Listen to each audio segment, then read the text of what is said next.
Your son got me pregnant. Excuse me, but I expect you to pay $30,000 as alimony. The phone call at my restaurant caught me off guard. The voice on the other end was a young woman, her tone abrupt and accusatory. She launched into a one-sided conversation, never even offering her name. Assuming it was just a prank call, I underestimated the gravity of the situation and didn't foresee the complications it would lead to.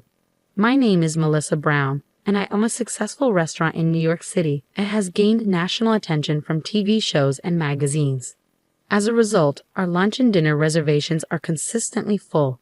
The downside of our fame is an uptick in nuisance calls and aggressive pitches, which is why I initially dismissed this call as another joke.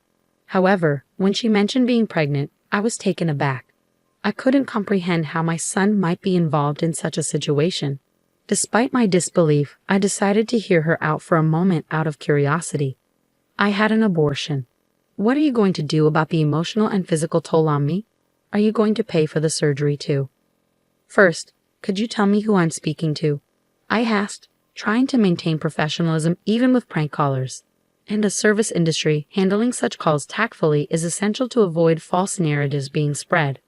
I'm a customer at your restaurant, she stated, her tone accusatory. Is this your response after your son hurt me? Your family lacks compassion and decency. I struggled to believe my son would do something like that. The kitchen staff glanced over, sensing the unusual call. I gave them a reassuring smile and wave, indicating everything was fine. Your son assaulted me on a dark street. Are you denying it was him? She demanded. I'm certain it was your son. He lives with you, right? I've been terrified ever since, scared to go out alone. What are you going to do about it? She began recounting the alleged incident. I think you may have mistaken my son for someone else. But this sounds serious. Can we meet in person to discuss it? Often, suggesting a meeting can deter prank callers. I wanted to end the conversation quickly. Meeting the criminal's parent? How dare you suggest such a thing to a victim? She exclaimed. I just want to verify your story in person. I tried to reason. Are you implying I'm lying? She challenged. That's not my intention, I replied, trying to keep my cool. I almost blurted out, you're lying, aren't you? But I bit back my words. Instead, she launched into a tirade, questioning my integrity and suitability as a business owner. Why don't we meet and discuss this in person? I suggested repeatedly, but she adamantly refused each time. So what exactly do you want me to do? I asked, trying to navigate through her demands. Pay me $30,000 in alimony, she insisted, despite my attempts to explain it was a case of mistaken identity and that such a sum was beyond my means. You can afford it. Your business is thriving, she countered. Even though my restaurant was doing well, $30,000 was a substantial amount, and I had no intention of paying. Are you sure you want to involve the police? I questioned, hoping to deter her. I don't mind, she replied without hesitation, leaving me momentarily stunned. If my son did something like this, I would hold him accountable, I asserted. But I truly believe he's innocent. You seem awfully confident in his innocence, she remarked. Maybe you should reconsider. I would reconsider if there was any evidence, I retorted. Do you have any? The line went silent as she seemed to mull over her response. If there's no evidence, I'm ending this call, I declared, attempting to bring the conversation to a close. Wait, she interjected suddenly. If I provide evidence, will you pay the alimony? I might consider it, I conceded reluctantly. Then wait. I'll bring the evidence, she declared before abruptly hanging up. As I assured my concerned employee, Mr. Murphy, that everything was fine, I couldn't shake the uneasy feeling that she might cause a scene at the restaurant. Later, while preparing for dinner service, I had nearly forgotten about the call until Mr. Murphy rushed up to me, his face pale and holding a manila envelope. What's wrong? You don't usually run in the restaurant, I remarked, puzzled. Owner, you need to see this, he said, handing me the envelope. Inside was a letter addressed to Ms. Melissa Brown. I was assaulted and impregnated by your son. Please transfer $30,000 as alimony. The words, written in bold, demanded my attention as I unfolded the letter. Karen Williams, the recipient's name, stared back at me. Mr. Murphy, visibly disturbed, had been the first to glimpse the contents of the unsealed and unsigned letter. Calm down, I reassured him. You know my son, don't you? His relief was palpable, but there was more to the envelope. I reached in and pulled out a pregnancy test. "What's that?" Mr. Murphy inquired, perplexed. The commotion attracted other employees, their expressions a mix of shock and disbelief. Could it truly be the owner's son? Some gave me accusatory glances, but I quickly dispelled any doubts, explaining the situation. I returned the items to my desk and resumed my duties, trying to maintain a sense of normalcy. Days passed without any money being transferred, yet the incident lingered uncomfortably. "This came again, owner," Mr. Murphy announced, holding the manila envelope wearily. "I see. Check the contents and put it away in the usual place," I instructed. Harassing letters had inundated the restaurant's mailbox lately, each one more venomous than the last. "Are you planning to run? Pay up. The owner is the parent of a criminal. Her son got a college girl pregnant and didn't even apologize. She's heartless, cruel, with no sincerity. An irresponsible, overprotective, toxic parent. It's your fault your son turned out that way. Take responsibility. I'll ensure no customers come here. It's for the good of the world, for the good of the people." As the accusations piled up, I couldn't help but feel the weight of each word, a relentless assault on my character and my business. I pondered what could drive customers away from a restaurant. Those places where they dare to add that greasy, repulsive thing to the food. Those are sure to lose my business. The comments I was reading escalated steadily, culminating in what seemed like a veiled threat. Thankfully, there hadn't been any claims that such things were happening at our establishment, but the constant fear of being targeted was wearing me down. Amidst this turmoil, I noticed something unusual, an increase in vacant seats during lunch service. The gradual decline in customers was unsettling. "Owner," Mr. Murphy's voice broke through my thoughts as he approached with his laptop in hand. "Look at this review site." I glanced at the screen, my heart sinking as I read the latest reviews filled with scathing remarks. Bad customer service. They ignore feedback, especially the owner, who's let fame go to her head after media appearances. The quality of the food is deteriorating. Even the soup tasted bland compared to my last visit. And I witnessed an employee dropping a piece of meat, only to pick it up and cook it, every single day. My anger surged, and I realized I was trembling. "This is unacceptable," I muttered. "Why should our restaurant, built with such care to delight our customers, suffer from these unfounded accusations?" I struggled to compose myself. "Are the preparations progressing?" I asked, my voice strained. "Yes, they're nearly finished," Mr. Murphy replied, his tone reflecting the gravity of the situation. I couldn't help but smirk, as a week had passed since we first discovered the slanderous comments on the review site. The number of customers had continued to dwindle since then. As I walked out into the dining area, I spotted Mr. Anderson, one of our regulars, seated at the counter next to a young woman. "Mr. Anderson, thank you for your continued support." I greeted him, grateful for his presence during these trying times. He offered me a comforting nod. "It's been tough for you lately, Melissa, but stay strong. This job is your lifeline, and I admire your resilience." I smiled back at him, though his sympathetic tone puzzled me. "You're doing well, considering your son's situation," he continued. "Don't lose hope. We're here for you, and we'll help your son as he makes amends." "What?" I was taken aback, struggling to understand what he meant. I noticed the place is quieter than usual, so I was curious about what was going on. "This young woman here showed me a webpage about the restaurant," he said, gesturing to the young woman sitting beside him. "I truly feel for you, Melissa," she added. "I love coming here, so I've been trying to visit more often to support you during this time." Upon closer inspection, I realized she was a familiar face I'd seen frequently in the restaurant lately. "Excuse me," I said, trying to clarify the situation. "What's written on that page is a misunderstanding." The young woman nodded thoughtfully. Some regulars were asking why the restaurant had been so quiet, so I explained what I'd read to them. I struggled to grasp her words, questioning whether I had heard correctly. "It's not surprising if people don't know the full story," she continued.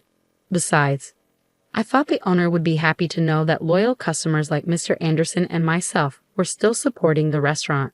However, I couldn't believe my ears when she revealed that she had been spreading unverified rumors to other patrons. My voice rose in anger, losing all sense of decorum. "Wow, that's harsh," the young woman said, feigning surprise. "The internet says the owner is a terrible person, and I thought that couldn't be true. But now, I see you really are the kind of parent who would defend a son accused of assaulting women. You should apologize if you believe you've done something wrong." She recoiled slightly, as if she expected me to strike her, even though I hadn't made any move in her direction. "Miss, that's not an appropriate way to speak," Mr. Anderson interjected, coming to my defense. "Melissa is likely just tired from all that's been going on." His words were meant to shield me, but they missed the point entirely. I was about to explain that the real issue was something else entirely when the young woman's bag slipped off the back of her chair. It must have shifted as she moved around. Despite my simmering anger, my instincts from years in the service industry kicked in, and I reached out to pick up her bag. But then I noticed something. Karen Williams. The name written on the student ID card that had fallen out stopped me in my tracks. "No worries, I'll grab it myself," she said quickly, scrambling off her chair to retrieve her bag and ID. But I got there first. "Hey, give it back," she demanded. It was no mistake. That name matched the one on the letter with the pregnancy test, which didn't even serve as real evidence of anything.